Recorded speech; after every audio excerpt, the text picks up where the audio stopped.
Hello students, welcome to my class. I, Dr. Swati Pandya, welcomes you. Today we are going to start with a very new topic and important also, that is regulation of gene expression. Lastly, in last sessions, we have completed about genetic code, then how this genetic code that is useful for producing a protein chain, how the importance of tRNA molecule is, then what is translation, what is transcription, all the events we have learned earlier. Now today a question arises that what is regulation? So regulation, I mean to say that the event is taking place in any living organism's body, but is there any requirement or not? That is the another question. So regulation is concerned with the requirement of that protein particularly at that particular time. So who will decide it? Definitely the physiology of the body, the physiology of the organism will decide. एक छोटा सा example देके मैं आपको समझाना चाहती हूँ पहले, तभी आपको इसका ओरिजिनल मीनिंग समझ में आएगा कि रेगुलेशन ऑफ जीन एक्सप्रेशन है क्या. सपोज अगर मैं आपको एक एग्जाम्पल दूं कि आपके रूम में अभी पंखा चालू होगा. सो अभी पंखा इसलिए चालू है क्योंकि अभी समर सीजन है, या हम वी फील दैट थोड़ी हमको गर्मी लग रही है इसलिए हमको पंखा चालू करना चाहिए. ठीक है, बट जैसे ही शाम हुई या जैसे ही दिन बदला, नेक्स्ट डे हुआ और अचानक से बहुत तेज बारिश हो गई और थोड़ी सी ठंडक हो गई.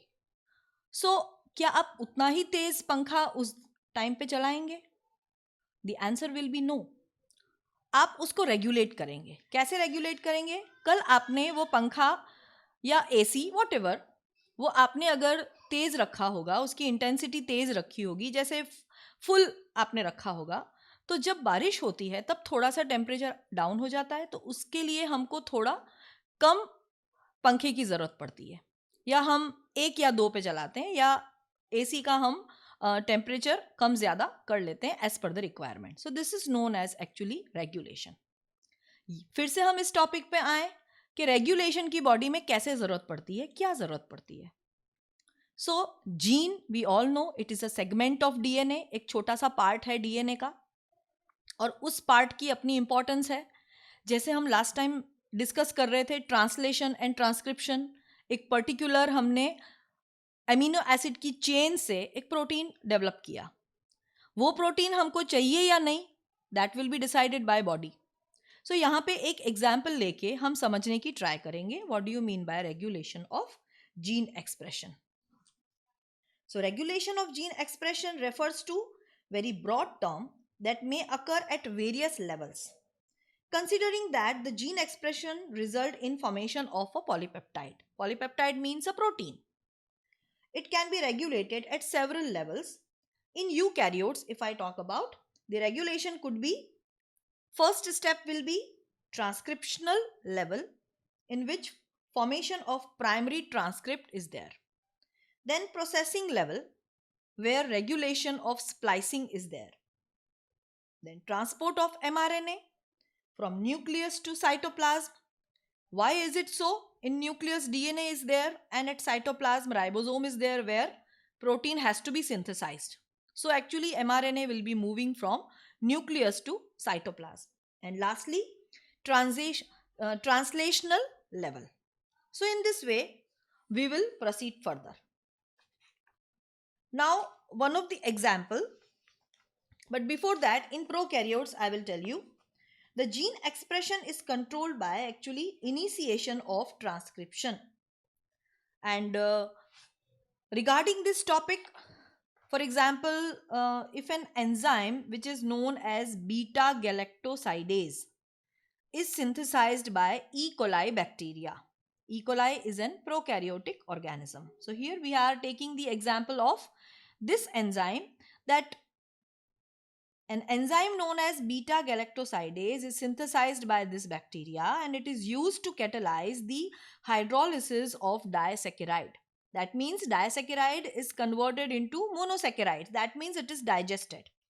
And disaccharide lactose, it is converted into galactose and glucose. We all know Disaccharide is made up of two monosaccharide units that you have learned earlier. So you can take reference from your previous standards. So here, in presence of this beta galactosidase, lactose is converted into galactose and glucose. This is an event which is taking place in the bacteria, and bacteria use them as a source of energy.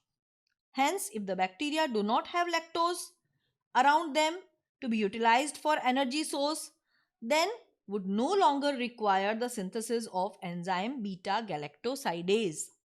अगर आप lactose नहीं दोगे bacteria को, तो क्या तो भी वो एंजाइम बीटा गैलेक्टोसाइडेज बनाएगा? डेफिनेटली नो, क्योंकि ज़रूरत ही नहीं है, लैक्टोज मिल ही नहीं रहा है बॉडी को. इकोलाई बैक्टीरिया को लैक्टोज फूड में नहीं मिल रहा है. So there is no necessity to synthesis this enzyme, because lactose galactose और ग्लूकोज में कन्वर्ट होगा इसकी प्रेजेंस में, बट लैक्टोज ही प्रोवाइड नहीं कर रहे हैं, तो बीटा गैलेक्टोसाइडेज को बनाने की कोई जरूरत नहीं पड़ेगी. And enzyme we all know it is one type of protein. So इस प्रोटीन को बनाने की बॉडी में कोई आवश्यकता नहीं होगी.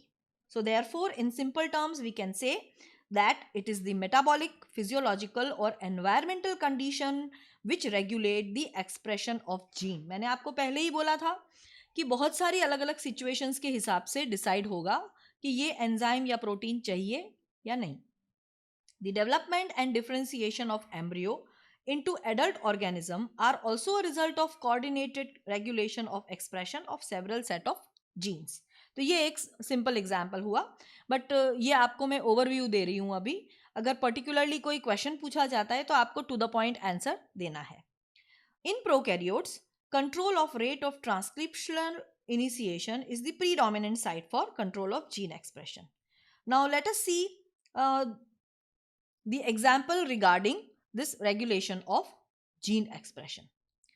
So in a transcription unit, the activity of RNA polymerase at a given promoter is in turn regulated by interaction with accessory proteins, which affect its ability to recognize the start site.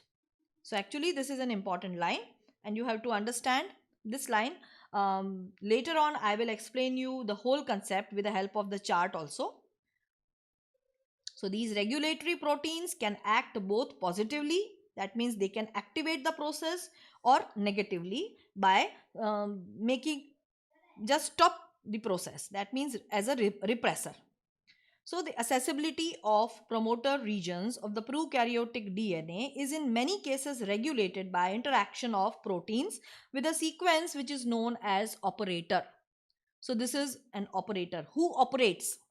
In every unit, in every organization, a unit known as operators, they have a key role. So here also certain operator genes are there.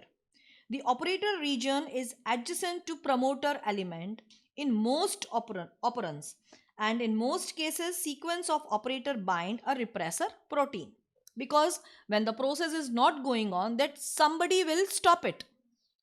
So each operon has its specific operator and specific repressor. So both the terms, they are important here, specific operator and specific repressor. Each operon has its this specific sites. For example, we are taking one of the example of lac operon unit. Lac operon is present only in lac operon and it interacts specifically with lac repressor only. They are very much specific in nature. ये अभी तक हमने general बातें समझी.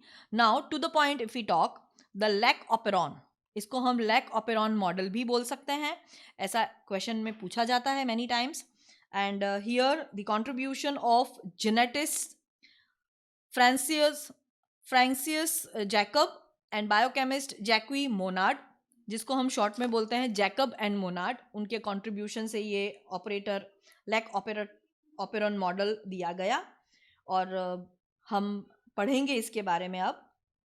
सो they were the first to elucidate the transcriptionally regulated system. किस तरह से ये मॉडल डेवलप होता है या किस तरह से ये प्रेजेंट होता है बॉडी में, इकोलाई की बॉडी में. In lac operon, here lac word is indicated to lactose. Lactose का शॉर्ट फॉर्म यहाँ पे यूज किया गया है लैक. क्योंकि ये मॉडल लैक्टोज शुगर से रिलेटेड है. So lac word here is, it is not LACK but it is LAC. Lactose का शॉर्ट फॉर्म यहाँ पे यूज किया गया है. So in a lac operon, a polycistronic structural gene is regulated by a common promoter and regulatory genes. Such arrangement is very common in bacteria and this is referred to as operon. Okay, क्या क्या होगा वहां पे? Structural gene होंगे, promoter genes और regulatory genes होंगे. इन सबका एक यूनिट होगा. And similarly few more examples they are available. जैसे लैक ऑपेरॉन हमने अभी डिस्कस किया शॉर्ट में, वैसे ही tryptophan operon, then histidine operon, valine operon, सब अलग अलग ऑपेरॉन मॉडल्स हैं जिसके ऊपर स्टडीज की गई. But here in our syllabus the lac operon that is discuss. So we will start in detail. The lac operon actually consists of one regulatory gene, and this one regulatory gene is indicated by I gene. Okay, here the term I does not refer to inducer. ये आपको खास याद रखना है, ये inducer के लिए I नहीं है. ठीक है? And it is derived from the word inhibitor, and three structural genes known as Z, Y and A are present. अभी हमने बात की थी structural gene, regulatory gene and promoter genes की. ठीक है, तो यहाँ पे हम स्ट्रक्चरल जीन्स को डिनोट कर रहे हैं Z, Y और A से. ये तीनों अलग अलग जीन्स अलग अलग प्रोटीन्स या एंजाइम्स के लिए रिस्पॉन्सिबल होंगे. And here the I gene codes for repressor of lac operon. ठीक है, इसके लिए रिस्पॉन्सिबल है ये I जीन. हर एक प्रोसेस के लिए कोई ना कोई जीन्स या मैसेज होते हैं. ठीक है, now let us see further. The Z gene codes for beta galactosidase. इसको शॉर्ट में लिखते हैं इस तरह से, beta gal. So Z gene that will be coding for beta galactosidase and which is primary responsible for hydrolysis of disaccharide lactose. अभी हमने देखा था थोड़ी देर पहले कि lactose is converted into galactose and glucose जो कि मोनोसेकेराइड है, और एंजाइम्स जरूरी है यहाँ पे बीटा गैलेक्टोसाइडेज. तो ये प्रोसेस हो रही है और Z gene will be responsible for producing this enzyme beta galactosidase. ठीक है, then importance of Y gene. Y gene codes for permease. This is another enzyme. I have underlined here the important names of enzyme. So permease, Y gene will be coding for permease, which increases permeability of cell to beta galactosidase. Okay, so it is having the accessory role. Then the last gene A, that will be responsible for and the A gene encodes the trans-acetylase. Hence, all the three genes Z, Y, and A, they will be responsible for this process, and they are involved in lac operon, which is the metabolism of lactose. So, all the three have importance. Now, let us understand with the help of this chart. आप देख सकते हो यहाँ पे Z, Y और A. हमने अभी देखा Z gene is responsible for producing beta galactosidase, Y gene is responsible for permease, and A gene, this will be in blue color. यहाँ पे हाईलाइट करने का रह गया है, बट आप जस्ट नोटिस करना, the A gene, A is specific here. So this A gene will be responsible for trans-acetylase. तो ये तीनों ही एक सीक्वेंस में हैं, तो इन तीनों को हम क्या बोलेंगे? Structural gene. Okay, so this is structural gene. Now let us see what happens next. Lactose is here substrate for enzyme beta galactosidase. क्योंकि जब आपने एंजाइम की एक्टिविटी पढ़ी थी लास्ट ईयर, तब हमने देखा है कि एंजाइम सबस्ट्रेट से बाइंड करता है, फिर उसके बाद एंजाइम सबस्ट्रेट कॉम्प्लेक्स फॉर्म होता है, और लास्ट में enzyme is as such released and product will be form. तो यहाँ पे सबस्ट्रेट है लैक्टोज, एंजाइम है बीटा गैलेक्टोसाइडेज, और प्रोडक्ट्स हैं दो, galactose and glucose. So in this way this reaction will go on, and lactose is here substrate, and it regulates switching on and off of operon. तो ये जो operon model है इसका switch on off करने में सबसे main work जो है वो लैक्टोज का है. ये स्विच ऑन भी कर सकता है और स्विच ऑफ भी कर सकता है, right. So hence it is termed as actually inducer. इसको हमने इंड्यूसर बोला है. किसको बोला है? लैक्टोज को. ठीक है, lactose is an inducer. If the absence of preferred carbon source such as glucose, if lactose is provided in growth medium of bacteria, हम जनरली लेबोरेटरी में बैक्टीरिया को ग्रो कर सकते हैं और ग्रो करते वक्त अगर हम लैक्टोज उसमें ऐड करेंगे, then what will happen? The lactose is transported into the cell through the action of permease, क्योंकि वो असिस्ट करेगा इस फंक्शन को. And the lactose then induces the operon in the following manner. कैसे वो करेगा इंड्यूस अभी हम देखते हैं, बट उसके पहले आप देखो किस तरह से ये स्ट्रक्चर है. यहाँ पे Z, Y और A के लिए लिखा है repressor binds to operator region and prevents RNA polymerase from transcribing the operon. तो एक्चुअली आप देखो ये रिप्रेसर है और रिप्रेसर यहाँ पे बैठा हुआ है और ये यहाँ पे बैठा हुआ है, इसीलिए ये प्रोसेस आगे नहीं बढ़ पा रहा है. आप देखो, आप समझो ये दरवाज़ा है और यहाँ पे बीच में ये दरवाजे के सामने बैठा हुआ है. ठीक है. नेक्स्ट अगर आप देखोगे जैसे ही इंड्यूसर आया, हु इज इंड्यूसर? लैक्टोज. जैसे ही लैक्टोज प्रोवाइड किया, लैक्टोज क्या कर रहा है? ये येलो कलर का लैक्टोज है मॉलिक्यूल, और ये जाके रिप्रेसर प्रोटीन के साथ ज्वाइन होगा और आप देखो एक इनएक्टिव रिप्रेसर को फॉर्म करेगा. So this inactive repressor will form, और अब ये इसके स्ट्रक्चर में ऐसे चेंजेस होंगे that it will not be able to join here. तो ये जो ऑपरेटर साइट है, यहाँ पे ओ डिनोट कर रहा है ऑपरेटर साइट को, तो ऑपरेटर साइट पे ये रिप्रेसर प्रोटीन नहीं जा पाएगा. ठीक है, नहीं जा पाएगा तो अब ये प्रोसेस आगे इजीली बढ़ेगा क्योंकि दरवाज़ा खुला है, दरवाजे के सामने कोई नहीं है. तो अब आप इस डायग्राम से देख सकते हैं, चार्ट से देख सकते हैं, इन एब्सेंस ऑफ इंड्यूसर मतलब लैक्टोज यहाँ पे नहीं है तो ये दरवाज़ा बंद है और यहाँ पे रिप्रेसर mRNA वर्क नहीं कर पा रहा है. But in presence of inducer,